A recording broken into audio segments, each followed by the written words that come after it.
Here we're going to use the ProPlasmos technique. So we're not bothered about doing any underpainting, any modelling.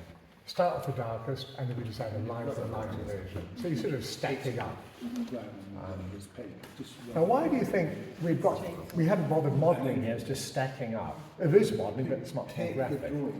Why do we do that rather than all sorts of softly modelled as we do in the face? Sorry? There are more contrasting folds in the fabric. Yeah. Gravity is pulling it down. Yeah. So it's a bit like when I'm looking at you, people behind are out of focus.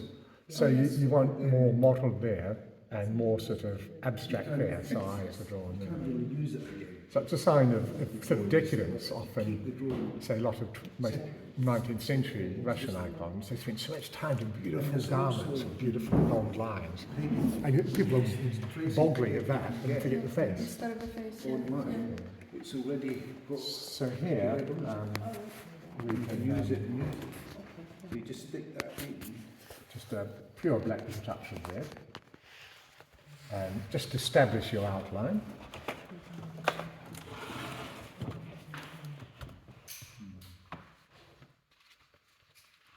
This is what I want you to watch.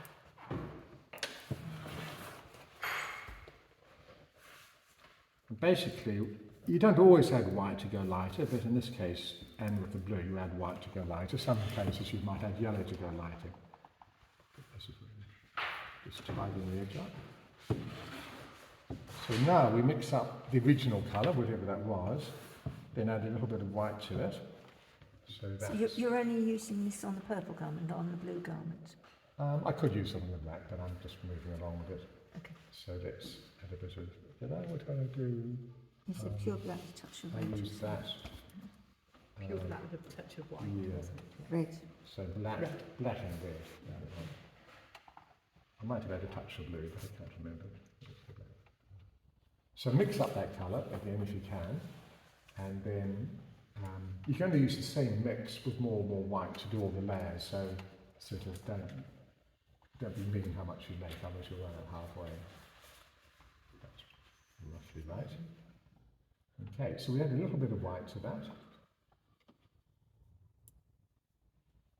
It's got to be sort of semi-translucent, but not watery. So you've got to let some of the background come through. That's about right. So you can see here, see that little bit there? That's untouched, but virtually everything else has got a slight wash of this on. So in fact, in this particular icon, most of the background's going to be covered. So a bit more white, a bit translucent, and then we have more white and slightly more opaque, and gradually build up toward the mountaintop. That's basically what you're doing. And then the final one is not pure white, but almost pure white. So this is quite simple. You're just filling in with this probably 50% translucent. Oops, haven't mixed well enough. Hasten slowly. Use a bit of brush.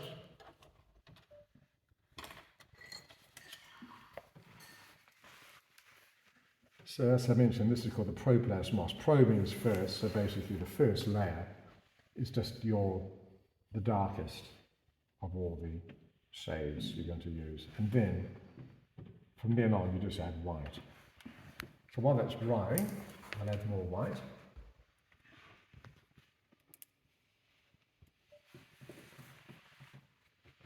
So most garments are made of a stack of 3 mixes. So this is the first, that's the second, and that's the third. Okay.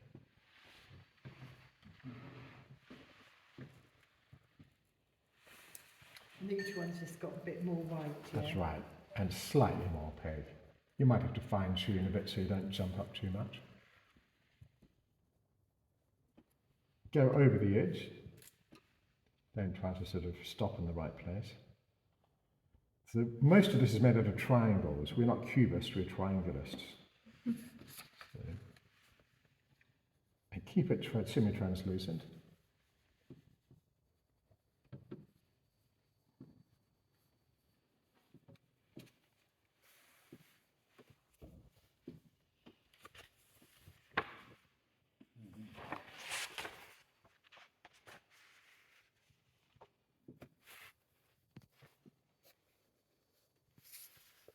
This is fairly abstract, so it's not a large area, so it's fairly easy to do. But when you get to a large figure, you really do need to know your anatomy, but the anatomy of folds. One of my students did a dissertation on garments. It's very good because she first studies, as it were, naturalistic garments, then gives examples of how these are, as it were, abstracted in the icon. But whatever, you need to understand the forces that create folds. Most people let themselves down in the garments. The faces, I mean, they're difficult to do, obviously, but every face is more or less the same, isn't it? You know, slightly variation. But a garment, there's so many different types of folds. It's actually much more difficult to do a garment well. But a garment is really important. It sort of should reflect the inner meaning of that, especially if it's a feast, the inner meaning of that feast. So the Annunciation, for example, you have the Archangel Gabriel coming to Mary. He's the messenger, so his garments are more sort of more movement, whereas hers are more vertical. You know, he's the messenger and she's the recipient. So the theology is expressed in the garments, but above all, it's got to have a certain logic to it. And too often I see people thinking, oh, the icon's abstract, so let's just shove a few lines on that kind of thing. It looks terrible. You've got to understand the logic of drapery.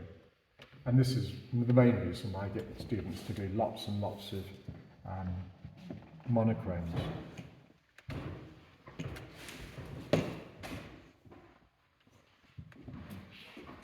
Don't make this too white. This is probably a bit white.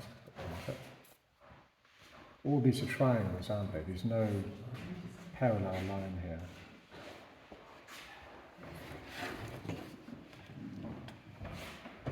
Sometimes, having done it, it's all a bit too white, but no matter, you just put a wash over it of your, in this case, your purple. So sometimes you need to go backwards and forwards a bit. And that can actually improve the result. So don't despair if it's not right first time. Just use washes and keep going backwards and forwards until it looks good. Now sometimes you want a jewel-like effect, so you have a lot of highlighting. But other times, like wall painting I've done recently, you don't want it to be so sort of glitzy that it attracts unwarranted attention. You know, you're creating a place of prayer, not a jewel box to sort of dazzle people. So there, I don't actually do any highlighting at all.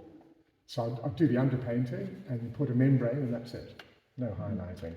So that it keeps it more quiet. You're trying to create a quiet atmosphere in a prayer. So if it's a monk or nun, you would use earthy colours and not much highlighting on the whole. Whereas if it's a prince or a king or something, you want it a bit more glitzy.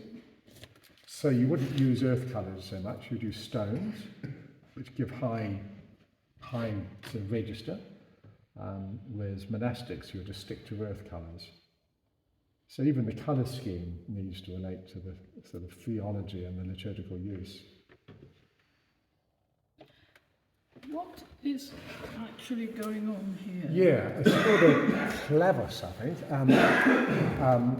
In Roman times, your status was indicated by the colour, well, A, if you had a stripe, and B, the colour of the stripe. So that would generally, over both shoulders, you'd have a stripe going right down to the bottom.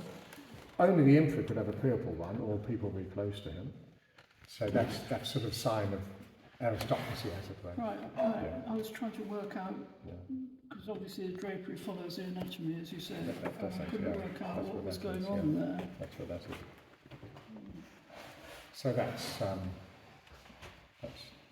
you can have a little bit of synthetic shading by 3 tadpoles, each getting a bit shorter, sort of like an abstract modelling there.